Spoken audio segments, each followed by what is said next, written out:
I caught a flat this morning, and I had to go all the way to the hood, man, about an hour away from where I live. I had to go to the hood, man, to get me a new tire, cause they cheap over there in the hood for a used tire, cause I wasn't about to buy no new one. So I went over there, man, and I seen some dudes standing. Brother, I seen a crowd of people standing on the side of a building. And them crowd of people was on the side of the building was getting served. They was getting served dope. And I stopped, man, and I just sat there for about 15 minutes and looked. And it was about 40 people in that line. I counted 40. And more than half of the people in that line was immigrants. How do I know it was the immigrants? Because anybody could tell how they look. Anybody. And then the dudes, they had them men bags on. They carried stuff in those men bags. Then they had on brand new Jordans and North Face coats. And I know that them was them immigrants, man. They just look totally different than us over here. And I talked to one of the dudes that was coming out that line. And he wasn't no immigrant. He told me that the dudes who sell dope, they go to them immigrant places where they have them staying at. They go to them places, pass out dope, and then give them cards where they gonna be at. And they give them cards with their cell phone number so that they can let them know where they working at. And he said that a lot of them guys done got hip to the immigrants, get $9,000 a month. And most of them guys, they want in on that. They want in on some of that money. They figure that if they get them fresh, they'll keep them hooked.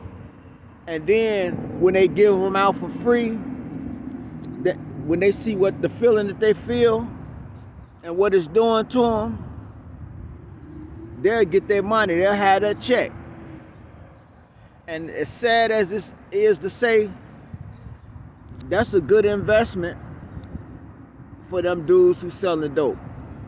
It's a bad thing to do, but that's kind of smart thinking, man. Because you got to look at it.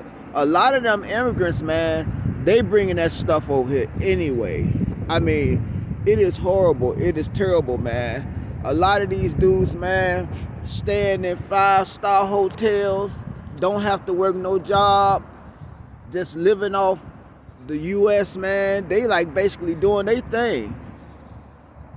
I mean, it's like basically a hustle. So these dudes, man, they want in on that. I bet you, boy, to the dope dealers in the hood right now, they having a field day, man. They making a killing off them immigrants. I mean, when that check come in on the first of the month, that prepaid card get full, I'm gonna go back around there and I'm gonna look, and I guarantee you that they got them in them lines, man. They got them people hooked. I don't wish that, man, on nobody. But they don't speak no English, no way. So you can't go up and talk to them and tell them nothing. When I went up there, when I was looking at that line, all I seen them doing, going up to the dude that was serving, putting up fingers. 1 finger, 5 fingers, 3 fingers. That's all they could do is put up fingers to tell them how many they want. If them dudes mess around and get one of them immigrants to work for them and come over there and interpret, they just gonna be a regular businessman making a killing. Hey, man, to each his own. I can't play a hater, talk about nobody, man, negative for doing anything, because I did it myself. So it is what it is, man. I holler.